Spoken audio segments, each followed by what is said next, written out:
Are you someone looking for an alternative to bonds? This is a place many retirees have recently found themselves, and for some valid reasons, given that bonds have had a pretty tough run so far this decade. Well, a common statement I hear from retirees is something to this effect. I'm not a big fan of bonds, and so instead I use blank as a bond alternative. What I want to do in this video is go through a couple of those alternatives that I commonly hear and analyze whether these are actually valid alternatives. Now, there's a general concept I want you to keep in mind as we go through this conversation. Financial markets are quite efficient. This means that finding a free lunch where something offers higher returns with lower risk is generally quite unlikely.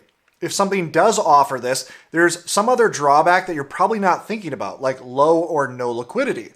In general, the higher the potential return, the higher level of risk you are taking. The reason I say this is because if you're thinking about a so-called bond alternative that you perceive to have a higher return and you think it offers more or less the same level of safety as bonds do, there's probably something that you're missing. Now, before digging into some of these alternatives, I also think it's helpful to review why so many retirement portfolios use bonds in the first place. Many accumulation-focused investors often equate bonds to just a performance drag on your portfolio for those that have a lower risk tolerance. And although this has some truth maybe when you're working and accumulating wealth, the math completely changes in retirement. Bonds serve a different purpose here. Many of you have seen me go through this example before. Take a high growth portfolio that mimics something like 100% stock exposure. And let's say we believe this is going to average 10% per year, but does so with some relatively high volatility. Now, using the 4% rule in this simulation, we see there are some incredibly successful retirement trials where the growth is so large that your portfolio goes off of this graph. But on the flip side, there are also 18% of simulations that fail, which is beyond the acceptable failure rate for most people's tolerance. Let's compare this to another hypothetical portfolio that includes both stocks and bonds. Expected returns here are 3% lower per year, but volatility is cut in half. Interestingly enough, despite having a lower growth portfolio, we see a far better success rate in terms of being able to fund retirement until the end of life. Again, the math changes in retirement. And this is mainly due to a force called volatility drag. The constant ups and downs in your portfolio are harmful because you are forced to withdraw money during the downturn periods, thus deepening that downturn. For example, if your portfolio cuts in half, your withdrawal rate will double if you are taking the same level of income. That has a drag on your portfolio. The importance of bonds or really safe assets in general is quite understood in retirement research. On the screen, I have data from Morningstar that looks at safe withdrawal rates based on differing equity allocations and differing time horizons. Anything not in stocks here is invested in bonds. Backing up what I just showed you, you will see that the highest withdrawal rate in each time horizon is never 100% stocks. In fact, it falls somewhere between the range of 10 to 70% in equities. Bonds or some safe alternative are necessary in every time horizon to ensure the best outcomes. I show this to drive home that it's more about the safety that bonds provide rather than the growth. So moving on to alternative number one, this is by far the most common bond alternative that I hear. Can't a safer dividend stock just replace bonds altogether? I see many investors view dividends similar to how I have it laid out on the screen. You have a stock price, which can be quite volatile, but hopefully over the long term, we expect growth out of that stock. After all, that's why we're investing in the first place. Then over here, they view a dividend as a separate thing, almost like free income or money. They view the dividend as being separate from the stock price and non-correlated. The idea here being that the stock can fall in value, but the dividend will still be stable. This is an incorrect understanding of dividends. Yes, it is true that a dividend can be stable while a stock price is volatile, but to view dividends as safe and uncorrelated from that stock price is incorrect. And let me explain why by diving deeper into what exactly a dividend is. A dividend is simply a payment of profits a company generates. The dividend itself is neither good nor bad. If you're running a company and that company generates profits, you have a few choices for what you can do with those profits. You could reinvest those profits back into the business, into R&D or some other improvement, or really even just holding more cash within the business for the future. You could acquire other businesses or even buy back company stock. Or you can decide, hey, we don't have a very good use for these profits. Let's just disperse those profits to shareholders in the form of a dividend. Now, if the company has no good use for the profits, then a dividend is generally good because as a shareholder, we can take that dividend and invest it elsewhere. If a company has a use for those profits, like reinvesting for higher growth, but decides to instead disperse those profits in the form of a dividend, then that dividend is probably bad. There's nothing innately special about a dividend. Let me give you a hypothetical example. Say that we have two identical companies, same size, same revenue, etc. And for the sake of this discussion, let's say they're competitors. Company A decides it's going to take profits and pay a dividend. Company B instead sees an opportunity to invest back into its business, and that investment has a high probability of leading to growth and gaining market share over its competitors. Because of this reinvestment, Company B does not pay a dividend. Now, which company would you rather own? The obvious answer is that most investors, accumulation or retirement focused, should prefer Company B. Again, this just goes back to the point that there's nothing innately special about a dividend. Further, when a dividend is paid out, the value of the company goes down. A company with $100 million in cash is more valuable than a company that just paid out $100 million in dividends to its investors.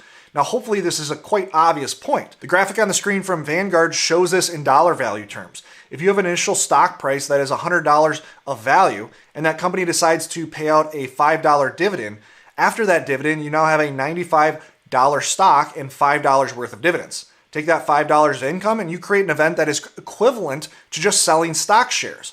Reinvest that $5 back into the stock, and you are at the same spot as you were before the dividend was released. This is foundational to understand because if you're investing in dividend stocks as an alternative to bonds, you are really just investing in all stock. Remember, that dividend is no special free lunch. But are dividend stocks inherently less risky? Generally speaking, stocks can be broken into two categories: value and growth. Growth companies tend to be currently fast-growing companies or companies that have a lot of potential for growth. Tech companies are a perfect example here. Generally, growth companies have a higher price to earnings ratio because stocks are valued based on value today, but also value in the future. So they generally carry a higher PE ratio because with growth, the earnings eventually catch up. Growth companies generally have small or no dividends because they are reinvesting back into that growth. Value companies tend to be located in more stable, slow-growing industries. A utility company might be an example here. Because these companies don't have the same opportunity for reinvestment, they often disperse profits in the form of dividends. Now, value and growth companies both serve a place in portfolios. I would make a case that neither is inherently more or less risky. They might just be more or less risky at different times. A well-built portfolio should have flavors of both types of companies, which is problematic for a dividend-focused investor as they're often leaving behind a lot of those growth stocks. But dividend stocks as a group are thought to be less risky. This is why many investors think of them as an easy bond alternative with more upside. However, let's take a look at a few times in recent history when stocks were the riskiest, suffering from large downturns. On the screen, I have highlighted in red global high dividend equities and compare their drawdowns to globally diversified equities during the COVID crash. As you can see, top-end risk was actually a little higher with the high dividend stocks. Compare this to a balanced 50-50 stock bond portfolio in green, and we see a stark difference between the safety that bonds can provide versus the safety that dividend companies can provide. Taking this further, we can compare drawdowns of a few different dividend ETFs and indexes compared to those of the S&P 500, a generally quoted stock index. I've circled areas in orange where the overall risk of a drawdown was the same, and in green where dividends provided maybe slightly less volatility. Since 2008, a high dividend fund from Vanguard provided no real safety advantage over a general stock index. Let's take a look at an older dividend index fund from Vanguard all the way back to the mid-90s. Again, we see the same general situation. There are times when dividend stocks are marginally more risky, times when they are marginally less volatile. But most of the time, they mimic the overall risk that the broader market displays. Then finally, we show a common dividend fund, SCHG, just to show this isn't a Vanguard phenomenon. When we look at max drawdown over the last decade, we see an indiscernible difference. And why is this? Because dividends don't offer any real advantage over a non-dividend stock. They aren't inherently safer and therefore do not meet our criteria as a legitimate bond alternative. All you are doing by replacing bonds with dividend stocks is moving up the risk ladder. This may work out well if we're in a favorable market environment, but you are taking more risk. This needs to be understood. Alternative number 2, covered calls. In a low interest rate environment, covered calls have become increasingly more popular in the last decade. Many retirement investors love to focus on income yields when it comes to choosing investments. Treasury bonds right now offer income yields in the range of 4%.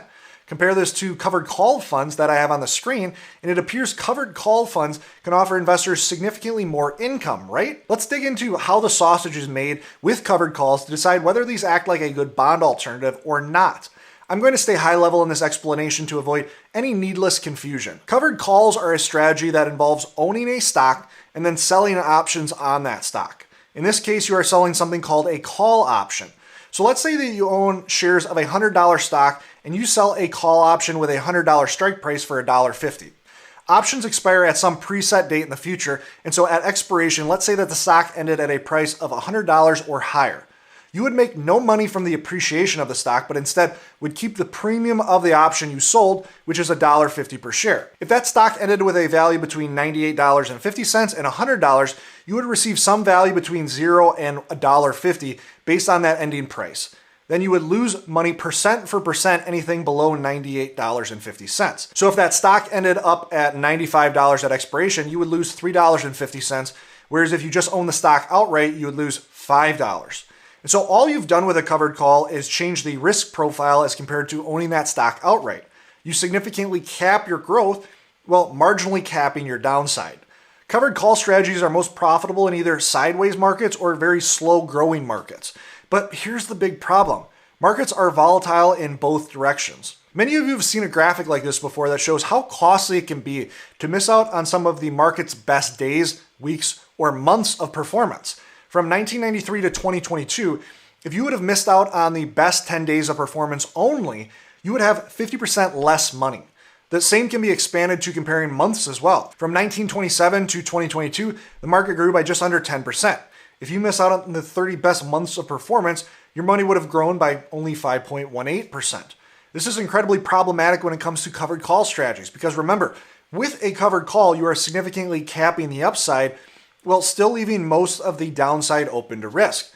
Because of this, what you will see happen with a lot of covered call strategies is a lot of situations where you collect small, steady returns, and then those returns are wiped out in one quick and aggressive downturn. As a comparison, bonds are designed to be much safer depending on the issuer, and more importantly, are less correlated with stocks. If you own stocks and covered call funds together, and that's it, you simply stacked all of your risk in the stock market while calling it something else. Now, covered call funds are still a bit young in terms of having a lot of long-run historical data, but we can already see the issues that I noted at play here. I have two common covered call funds on the screen, and I'm comparing them to the S&P 500 once again. You will see that the risk in covered calls is quite similar to the overall risk in the general stock index. Yes, JP Morgan's fund offers slightly less risk in the 2022 timeframe, but it has less to do with the covered call feature and more to do with this fund having more of a value stock tilt, just like dividends. Value stocks held up better during the 2022 downturn as growth stocks generally pulled down the market. The bigger point is the return was significantly less to the upside. Both of these funds underperformed by over 5% per year while carrying similar levels of risk. This is not what we are looking for in a bond alternative. Then our final comparison that I've heard retirees offer up is real estate. Now, analyzing real estate for comparison can be somewhat difficult as there are many different types of real estate. One investor might use single-family rentals as their alternative of choice, while another investor might think commercial rentals are better. On top of this, data related to real estate is a bit more sparse, not necessarily on a national basis, but rather on a more personal basis. For instance, with the last two alternatives, we have loads of data readily available to use in our comparison. If an investor says they've done especially well by individually picking stocks, that investor's custodian has all of these statements and data that we can readily see to determine if that investor is right or mistaken. The same is not exactly true with real estate. We can look at general real estate index data or even look up current housing price estimates for a given property, but there is a lot behind the scenes that can't be verified unless an investor kept really detailed personal records. But nonetheless, let's look at real estate on a broad basis and determine if this can be a valid bond alternative. We have two elements we have to look at when comparing real estate on a general basis.